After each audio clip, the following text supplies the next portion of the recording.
The Civil Defense Agency up.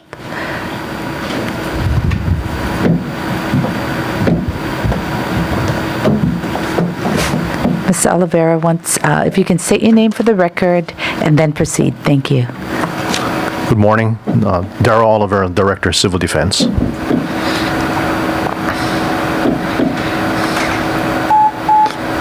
You want me to provide? Yeah, so I guess thank you for the opportunity to be available here this morning to go over our budget and to address any questions you may have. I'd like to start off by just apologizing. After coming back to the county, after a brief departure, like I tell everybody, I'm pretty comfortable with the fire department's operations, budget, etc. So coming back to civil defense, it's been a pretty steep learning curve, but I hold myself responsible and accountable, and if I don't have the answers, I will get you the answers if you have questions for me today. With that, with new faces on the council, I'd just like to give a brief overview about civil defense, because I think there's some things that our community maybe is not aware of as far as what the Civil Defense Agency does. Obviously everybody understands that civil defense is there to respond to provide notification in times of disaster and emergencies, and to assist with the coordination of the county and government's response to some of these types of events. But that effort and that effectiveness of the response is really a collaborative process, teamwork on the part of all the different county agencies, state agencies, federal and private sector partners that come together at the Civil Defense EOC and basically coordinate the response to these types of events. So that collaboration is truly the success of, or what results in the success of our efforts. Civil defense is also a clearinghouse or a pass-through for a lot of federal grants, and I think we're all very aware of and appreciative of the federal climate with budgets. So we anticipate to see a decrease in the amount of federal monies coming through, and it's indicative in our budget. You'll see that over the last few years there's been a steadily declining amount of federal monies coming through the State Department of Defense, State Civil Defense, for use for our county and private sector partners. So with that, just open it up for what questions you may have on the budget, and maybe just to also say that in the future, if there's opportunities where the council would like to meet and get an overview of civil defense, we're welcome to come up. Thank you. Any council member Willie? Thank you very much. I just wondered, in terms of grants and coordination with the research and development branch, and what is going on and what we can do to improve those. At one point several years ago, I just researched what grants specific to civil defense and emergency preparedness, and came up with a number that I felt that we could qualify, such as in rural area emergency preparedness planning, and also coordination with agriculture and other areas, and that we were not doing. Some of them, for that one in particular, was for $800,000. And I felt we were sort of falling through the holes, and I really want to work on where there are funds and that we're not tapping into, that we do whatever is necessary to get them, and not blaming anybody in the past, but let's just get on board, and where there is funds that we are eligible, and pursue those. So if you have any comment on that. Well, based on my history at fire and now at civil defense, I've always felt that we need to be as aggressive as possible with pursuing alternative funding where county government can provide those resources. We explore what federal and other private resources are out there. I think we've done a great job with the Homeland Security Grant Program. Those monies are, like I mentioned, declining, but there are other programs that we can reach out through, and I'll be talking to R&D. And if you have some specific programs, I'd welcome that information. Sure. Okay, so let's, I think what we're saying is, let's upgrade that access. And just sort of one thing in specific to, a couple things. In my district, I've been sort of pushing for the Waimea Airport to be a little bit more looked at as important in terms of civil defense, and have met with Chauncey Wong, and he's sort of getting more on top of that. And just in terms of that, if there were a tsunami, for example, Kona would be underwater, Hilo would be underwater, and Waimea would be the only airport that could receive large, sizable flights. So I just want to get that on your radar, that I consider that significant. And second, also if there were some major disaster in other parts of the island, I see Waimea, some part, maybe Honokaa, and Waikoloa sort of as a host community, not just, what do we do with the people in my district, but what happens if sort of Pahoa ends up in the Parker Ranch Shopping Center, or all of the resorts end up. It's sort of a logical, you go uphill. And so we're dealing, how do we deal in that area? So just in terms of regional planning, I just would like to coordinate how do we, as a sort of a common sense host community,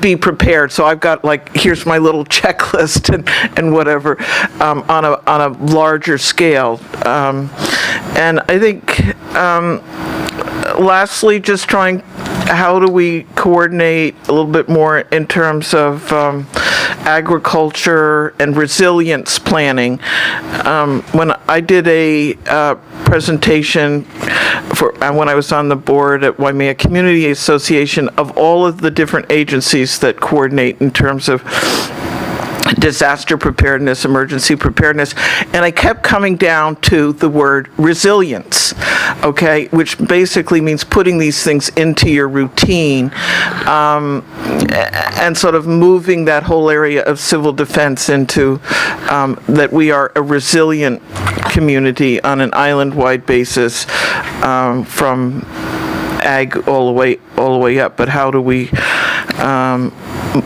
mobilize? So, and I found at that meeting, bringing all these people together, they didn't seem to ordinarily communicate. So-and-so didn't know that Honokaa is the one place that will accept animals. You go there if you want to bring your dogs. You don't stay in, just sort of talking.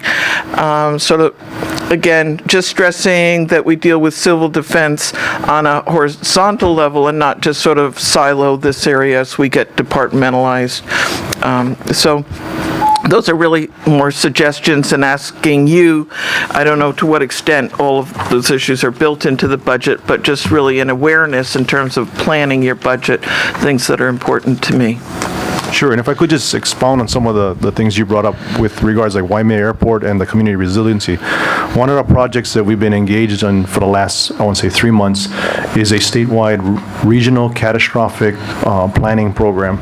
And it's helping us to identify gaps in our community, as well as those resources that maybe were previously forgotten or unrecognized. I think everyone in the community understands and appreciates that probably close to 90% of our commodities come in from the harbors. And if we have a shoreline event, whether it be a tsunami or hurricane that affects the operations of the harbors, we're going to be stuck for a period of time. The airports will be the next critical resource at moving commodities in and out, as well as people.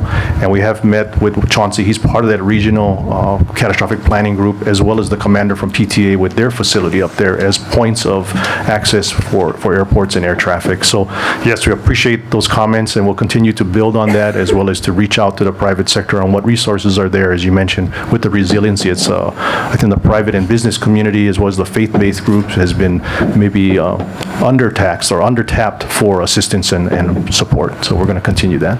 Okay, thank you. Thank you. Councilmember Kern? Thank you, Madam Chair. Good morning, Mr. Oliveira. Appreciate your continued service. It's great to have you heading civil defense, such a important agency, and often forgotten until the sirens go off and something happens, or we hear it on the radio. I see that you haven't asked for any additional funds. Just want to make, are you good and comfortable with where you're at right now as far as the budget goes? Yeah, coming back in and looking at the budget over the last 3 months, it appears it was a well put together budget from the previous administrator in coordination with the administration. There are some small line items that we do see some areas for maybe slight increases, and be open to, I guess, present that, but nothing really significant. I think the budget was a really well put together budget. Okay, yeah, would you mind presenting those items items that you would see some additional funding needed or some improvement? Sure, if there was extra funds or some monies that could be committed to, as we talk about community resiliency, disaster preparedness, one of the endeavors we've been working on is trying to ensure that our shelter facilities have cots and blankets for those people that come there. Not necessarily only for a disaster.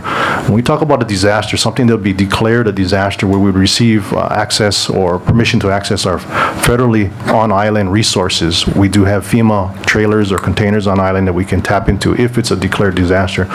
But one of the things our community, given the geography and some of the unique issues we face here, is if you have a flooding situation or a brush fire and we need to divert traffic or hold people up, we're directing them to facilities to basically wait it out until we can get the roads open and home. Many times these are our seniors or people who have challenges as far as standing up or sitting for long periods of time. So we'd like to place cots and blankets at some of these facilities. So if anything, we're looking at a possible small increase in our emergency supplies budget to include some of those items. Our logistics officer has been in direct contact with Parks and Rec on those facilities that we use for events like that as to what capability they have to house or store equipment of that nature, as well as some basic numbers. So at the present time, he gave me a list of approximately 50 cots and 500 blankets, and we're looking in the ballpark about $10,000 for our emergency supplies. And then another area is with regards to our computers in-house. We'll be working with the IT department on, we have at least 2 computers that would need to be upgraded. We have the ArcGIS staff up there this morning going through what computers we use on a daily basis for our mapping and disaster tracking to identify if there are some deficiencies in the hardware. But right now, just 2 computers being upgraded for our key, I want to say secretarial and support staff would be, and again, we're looking at a very small amount of $3,000. Okay. That's it? Correct, sir, yes. Thank you, Mr. Alvaro. Thank you. Thank you. Councilmember Ford? Good morning. Morning. I'm looking at the page 11 in your department summary. You and I have talked about outdoor warning siren system. We here in the county have been waiting more than 18 months to get new emergency sirens in places that don't have them and upgrade a few other ones. This is number 6 on your departmental goals. Now, the last X number of times that we've, not you and I, but it has been discussed, the holdup was at the state level. They were supposedly negotiating contracts with electricians to put the sirens in. It's been more than 18 months. We haven't seen a single new siren. I have one beach, Ho'okena. Other people have multiple sirens that they need. What can you do to help us get the state off a dead stop and get these sirens installed? Thank you. Well, at with the April 1st monthly siren test, we had, again, repeat sirens that weren't working, as well as, again, looking back at the project that had started some time ago. So I followed up with State Civil Defense and was told on that day that the projects are being awarded through DAGS to move forward. I'm still waiting on a actual work schedule from the DAGS office. The work will be coordinated out of the Oahu office. I did offer any assistance from Hawaii County Civil Defense with managing or coordinating projects here on island. And if given that opportunity, we would work with Public Works and our other partners here to help move these projects along faster. The only assurance I have from State Civil Defense, and interesting you say 18 months, because that's what they told me, 18 months from now, they expect to have all the sirens that were part of this project either upgraded or installed. So as soon as I receive that work schedule, I'll definitely share it with all of you so you'll know what timelines we're talking about for each of the sirens in your district. Okay. One of the things that I did, though, in the last term when Ben was here, was asked all the council members to prioritize the siren needs in their respective districts. I have one siren. It's the top of my list. I don't think very many people supplied Ben with that list, but I don't know that for a fact. But if you would maybe look for that list and see, some of the districts have some really pressing needs to get sirens in certain areas. The other thing I want to talk to you about is Number 7, enhancing community resiliency through the expansion of Citizen Corps programs, which includes CERT, Neighborhood Watch, and the Medical Corps. And CERT is one of the things that I've always been very passionate about, and you and I discussed what we needed for CERT, and so I'm not going to take time there. But one of the things I really want to ask you to think about and do is we need to reach out to our high school students, especially juniors and seniors, who are getting close to the age of 18 when they can, quote, legally join a CERT team. And I've always believed anybody over the age of 14 should be forced to take CERT classes as life skill management classes. However, I would encourage you to take a look at how we can get CERT classes into the high schools. I think it would solve multiple problems. One, it would give them life skills. Two, we might inspire someone to become firefighters or police officers and hopefully stay away from the things they shouldn't be doing so they don't jeopardize their future careers in those areas. So I want you to please consider that. Do you have any comments on that one? Yes, we're definitely looking at ways to expand the delivery of the CERT program. As you're aware, and maybe some of the newer council members aren't aware, is that CERT right now is overseen by Civil Defense as far as the program. It is part of Citizens Corps. The training is delivered by the fire department. We're looking at ways that which we can be more effective and more cost efficient in the delivery of the training. So it's reaching out to those CERT teams that are out there currently, identifying excellent individuals that be terrific, instructors, providing them with that instructor training to then reduce some of the overtime costs with using firefighters in delivering the course. But also the people in the community know what resources have the connections with their neighbors to encourage participation. So we are looking at ways to expand that program without increasing any costs, and if anything, trying to reduce some of the costs. And how many CERT teams do we have island-wide now? Last I was told, we have 23 CERT teams island-wide. Okay, good. The next thing is regarding community developing emergency response plans. The biggest need that I see in the county for a community emergency response. I'm not talking a county emergency response, because you guys have got that one pretty much nailed down. But the Puna community around the geothermal plant, I continually get calls about the need of a community plan. They don't know how to go about even beginning to do that. And they keep asking if the county would help them. They've been refused in the past.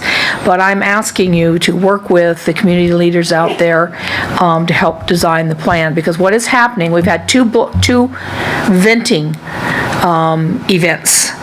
Both where PGV claimed that there was no problems. Their monitors showed 0, and you could smell the problem around the community. So they need to, instead of running up to the plant to find out what's going on, they need to, do other types of action, but they need help. Do you have any comments on whether you'll support that? Yes, and after the event on March 13th. That was the first one. Right. We had an after-action review of all the agencies involved in the response, to include PGV, and we identified in the existing response plan gaps that we quickly corrected, as well as things that we're working on, such as a more comprehensive monitoring program to identify and better track the threat as the release occurs, or when a release occurs. I've also been attending the community meetings out there. The most recent was I apologize if I get the name wrong, but it's the Puna group or alliance group, to discuss the health study that's ongoing as part of that project. I've met with the mayor and have gotten his approval to look at what we can do to expand not only notification and monitoring, but to develop a more comprehensive community response plan, and that would guide them. And it became pretty evident to me at both community meetings that the community is asking for information on what they can do for themselves to be safe. And it's as simple as, tell me which way to drive when an event occurs. Do I drive up the road or down the road? And part of that is identifying or doing that hazard threat assessment, similar to what we did with the VOG, to get a better understanding of how a release disperses in the community and at what concentrations that we might see, so we can tell people what's the safest direction to do and whether sheltering in place is the appropriate measures. So yes, we're getting more engaged with the community. Okay, I appreciate that. I'm going to yield. Thank you. Are there any other council members want to speak before we go second round? No? Councilmember Lilly? Okay. Just following up a little bit on what Councilmember Ford said in terms of community disaster plan. One area that I was particularly concerned, say, with Waimea, was with the dams, and when suddenly that whole intersection was blocked for whether it was a day or more, and there was no transportation through there.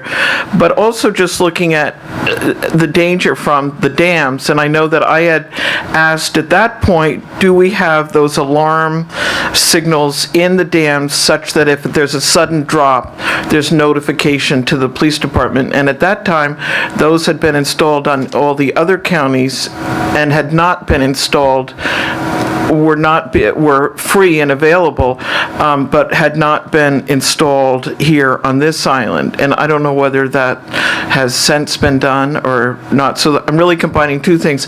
Are those alarms in place? And second, just sort of looking at that community planning. Here's one that everyone can understand because it's in our memory, and you all went around and knocked on doors. Get out.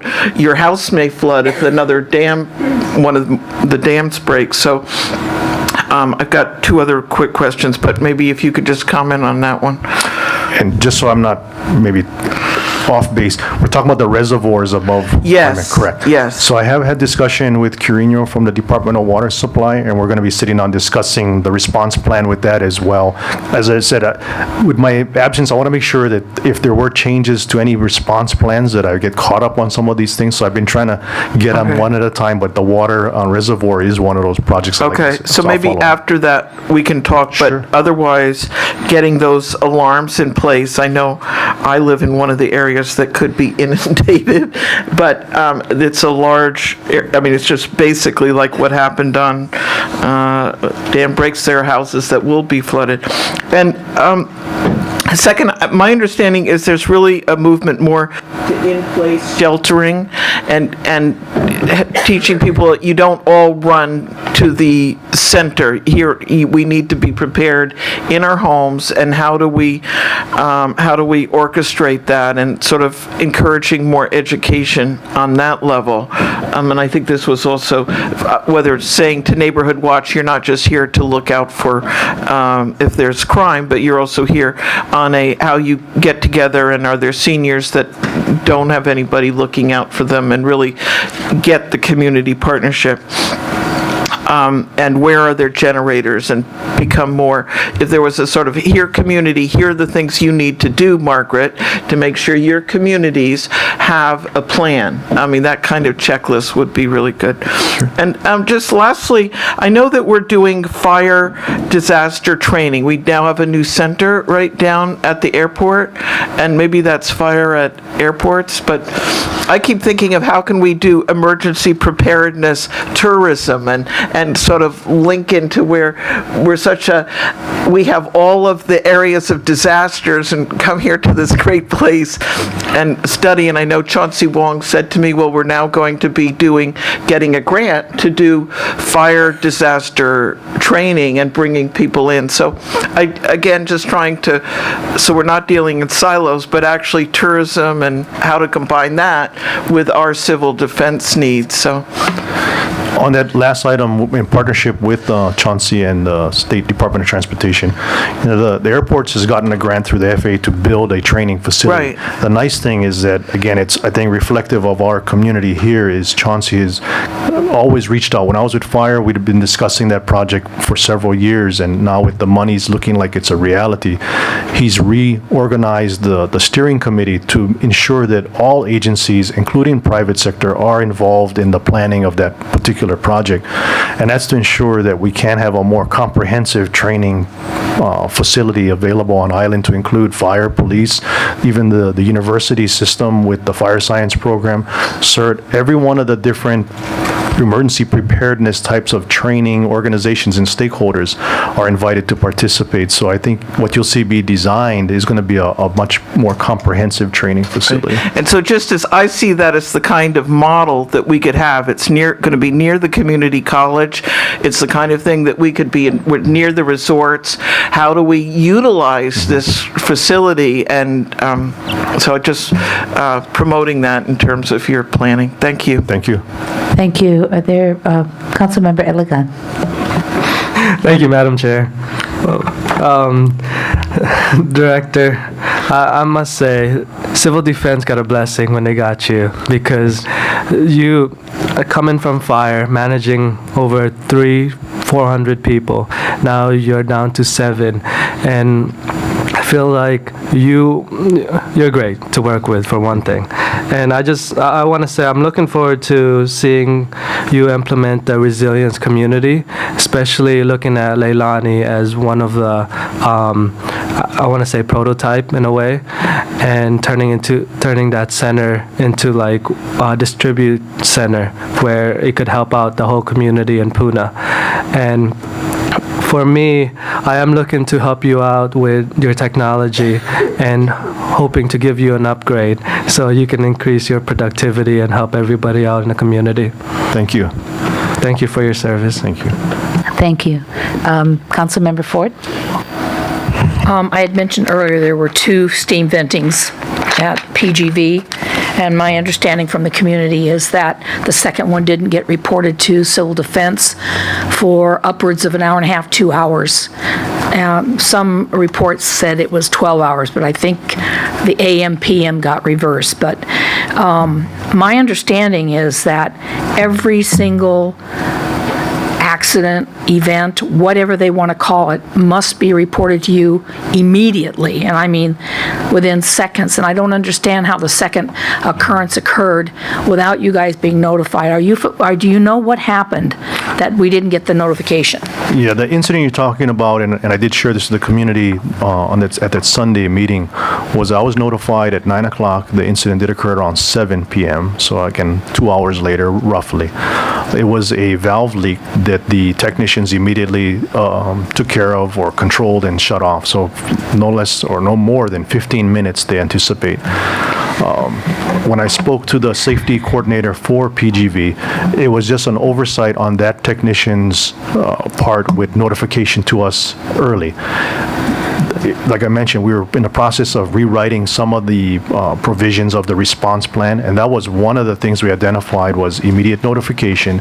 And rather than to call in on the business line, again, to give you another idea of a change we made, we recommended they call in on the 911 line, because as we pointed out to PGV, if dispatch is busy and you're going to call in on a business line, there's a chance that you're going to sit waiting to report what's going on at your plant. In the meantime, the community is aware things are happening, and we're not.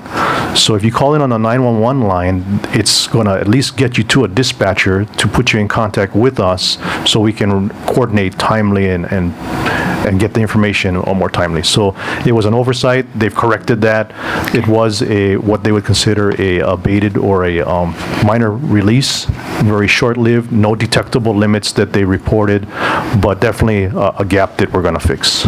Okay. I have kind of a different philosophy on this.